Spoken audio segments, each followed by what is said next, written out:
안녕하십니까. 반갑습니다. 오늘 또 제가 선물을 준비했는데 오늘은 직접 여러분들한테 드리도록 하겠습니다. 어디 뒀더라? 여기 있습니다. 죄송합니다. 자, 어쨌든 선물 드렸는데 마음에 안 드시는 것 같아요. 죄송합니다. 오늘은 이 생각하는 힘을 어떻게 키울 것인가 이런 부분들을 같이 한번 고민해 보도록 하겠습니다. 일단 퀴즈를 한번 내볼게요. 자, 요즘 골프 치시는 분 많으실 텐데 이 골프공 보면 여기 딤플이라고 얘기죠. 딤플, 요 딤플. 골프공 하나에 딤플은 총 몇 개인지. 자, 그다음 두 번째, 우리가 이제 엘리베이터 타고 층을 올라가는데 1층에서 30층까지 올라가는데 이 한 층 올라가는데 3초가 걸립니다. 3초. 이 1분에 500명이 왔다 갔다 하고 있습니다. 이 건물을 올라가는데 1층에서 30층까지 올라가는데 가장 빨리 올라가는데 걸리는 시간은 어느 정도 되는지. 세 번째는 전 세계의 하루 피자 소비량은 몇 개? 한번 맞춰보실까요? 너무 어렵나요? 좀 쉬운 문제를 그럼 내도록 하겠습니다. 전 세계의 전봇대 개수는 총 몇 개 정도 될까요?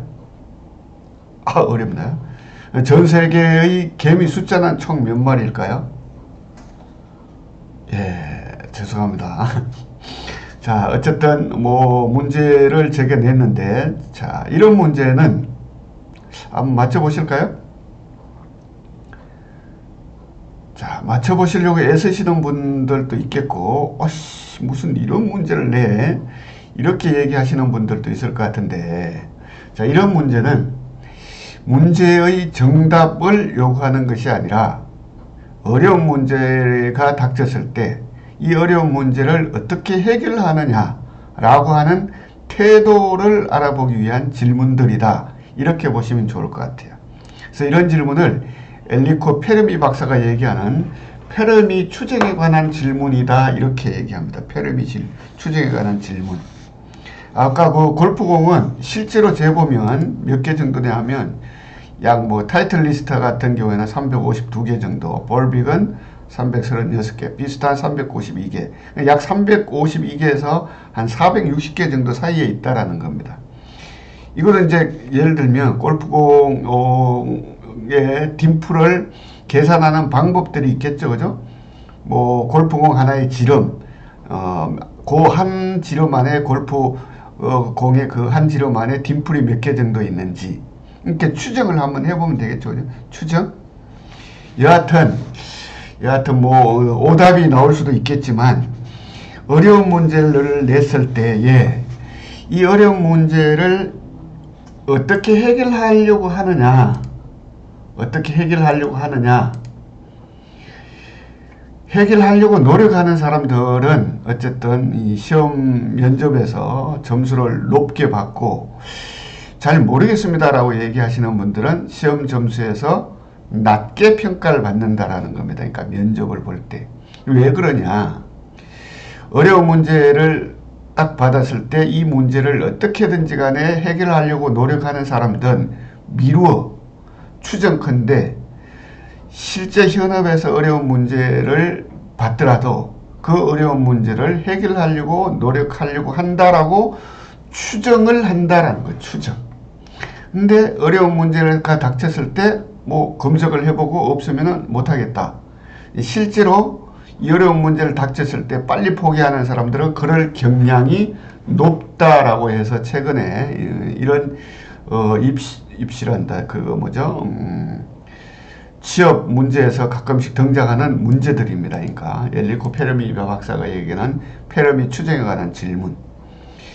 보통 이게 그 집회를 할 때 경찰 추산 얼마, 집회 추산 얼마 이렇게 얘기하는 부분들도 보면 이게 이제 추정하는 방식이 조금씩 다르다라는 거죠, 그죠? 경찰 추산, 주최 추산 이렇게 추정을 해서 어느 정도의 그 답을 맞추어 가려고 한다라고 얘기를 하는 겁니다. 그러니까 그래서 이탈리아 물리학자인 엘리코 페르미가 얘기하는 이런 것들이 바로 페르미 추정에 관한 원리다. 또는 게스티메이션이라고도 하는데 어쨌든 어떤 문제에 대해서 기초적인 지식과 논리적인 추론만으로 짧은 시간 안에 계략적인 어떤 건사치를 추정하는 방식이라고 보시면 됩니다. 그러니까 방식.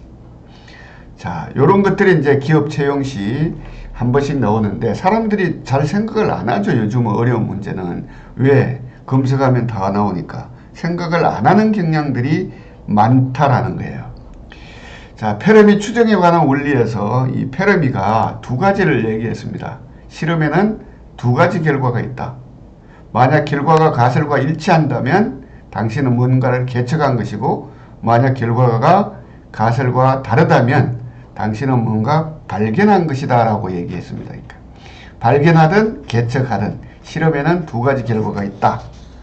자, 이런 부분들이 이제 페르미 박사가 얘기하는 페르미 추정에 관한 질문이고, 재밌는 제가 그 문제를 한번 내겠습니다. 문제가 이 네 가지가 나가는데, 네 문제 중에 한 문제라도 여러분들이 맞추셔야지 취업에 성공을 할 수 있고, 한 문제라도 못 맞추시면 본인이 이제 역량이나 자질이 조금 부족하다 이렇게 생각을 하시면 돼요. 어떤 부분이든지 문제 나갑니다. 문제는 쉽습니다. 인터넷에서 많이 나오는 문제들이에요.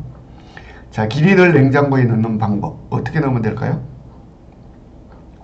어떤 사람 잘라서 넣네. 잘라서 살벌합니다. 그러니까 또 어떤 사람은 어떻게 넣어요? 예, 밑에 사람한테 시킨답니다. 밑에 사람. 치사한 방법이에요. 그러니까 어떻게 넣으면 될까요? 뭘 어떻게 넣어요? 넣는 방법이니까. 어떻게 넣어요?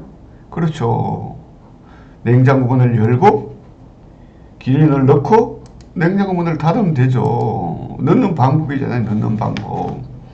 자, 두 번째 문제 나갑니다. 두 번째 문제. 그러면 냉장고에 코끼리를 넣는 방법 어떻게 넣으면 될까요? 예, 이제 좀 감이 오셨나요? 어떤 사람 아까하고 똑같지. 아까하고도 냉장고 문을 열고 코끼리를 넣고 냉장고 문을 닫는다. 이게 바로 대표적인 오답입니다. 오답. 그럼 어떻게 해야 돼요? 냉장고 문을 열고 왜 기린을 꺼내야죠. 아까 기린이 들어가 있으니까. 그 다음에 코끼리를 넣고 냉장고 문을 닫는다. 자, 이런 문제는 잘못된 행위에 대해서 어떻게 대처를 해나가느냐를 물어보는 문제다. 황당한가요? 아직 두 문제 남았습니다. 두 문제. 이제 문제 어떻게 푸는지 아시겠죠? 세 번째. 호랑이 왕이 동물회의를 주재하는데 한 동물만 빼고 다 참석했습니다. 빠진 동물. 호랑이? 호랑이가 왜 빠집니까? 빠진 동물. 잘 모르나요? 잘 생각을 해보세요. 생각하는 힘입니다. 생각하는 힘. 잘 생각하시면 풀 수 있어요. 빠진 동물 뭐예요? 그렇죠. 코끼리죠. 코끼리 기억나시나요? 코끼리 지금 어디가 있어요? 냉장고 안에 들어가 있잖아요. 냉장고 안에. 이게 왜 정답인지 모르시는 분들은 골치 아픕니다. 골치 아파요. 이제 마지막 문제입니다. 마지막 문제. 자, 강을 건너야 되는데 이 강에는 악어들이 많이 살고 있어요. 악어강을 어떻게 건너가면 될까요? 돌아서 간다? 생각 좀 하고 대답하시라니까. 생각 좀 하고. 어떻게 건너야 됩니까? 어떻게 해요? 이제 막막해졌어. 모르는데. 잘 생각하면은 맞추실 수가 있어요. 잘. 어떻게 해요? 그쵸. 그냥 건너면 돼요. 그냥. 악어들 지금 어디가 있어요? 동물회의가 있잖아요. 동물회의. 네 문제 중에 한 문제도 못 맞추셨던 분들은 생각의 힘이 부족하신 분들입니다. 그러니까. 문제가 어떻게 해요? 앞과 뒤가 다 연결되어 있죠. 연결. 예, 연결. 이런 문제를 이제 구성의 오류다. 이렇게 얘기해서 전체적으로 봐야지 그 문제를 제대로 해결할 수 있다라고 하는 부분들입니다. 생각을 안 하니까 대답을 잘 못 하시는 거니까. 자, 그러면 이와 같은 생각하는 힘을 키우려면 어떻게 해야 됩니까? 그렇죠. 어떻게 해야 돼요? 질문하면 돼요. 질문을 하면 답이 나오고, 질문을 하면 생각을 자극하고, 질문을 하면 정보를 얻을 수 있고, 질문을 하면 조절이 되고, 질문을 하면 마음을 열게 되고, 질문은 귀를 기울이게 하고, 질문을 하면 스스로 납득이 간다라는 겁니다. 그러니까 사고력을 키우려면, 생각하는 힘을 키우려면 질문해야 되는 거예요. 질문. 우리나라 사람들 질문 안 하는 거 잘 아시죠? 오바마 대통령이 연설하면서 기자들한테 질문 안 하라고 하니까 한국 기자들 한 명도 질문을 못하고 결국 누가 질문했어요? 그렇죠. 중국 기자가 질문을 했습니다. 그러니까 질문 잘 안 해요. 질문은. 자, 그래서 질문하는 연습들을 많이 하라는 거죠. 그러니까 질문에 시작해서 질문에 답하고 복잡하게 얽힌 일에 대해서 어떻게 대처해야 될지를 모를 때는 어쨌든 질문을 던져보라라는 거니까. 우리는 질문에 답만 했지 내가 질문하고 내가 답하는 그와 같은 그것은 잘 못해왔다라는 거니까. 그래서 질문을 스스로 하고 스스로 그 질문에 대해서 답하면 이 생각하는 힘이 커질 수가 있다라는 겁니다.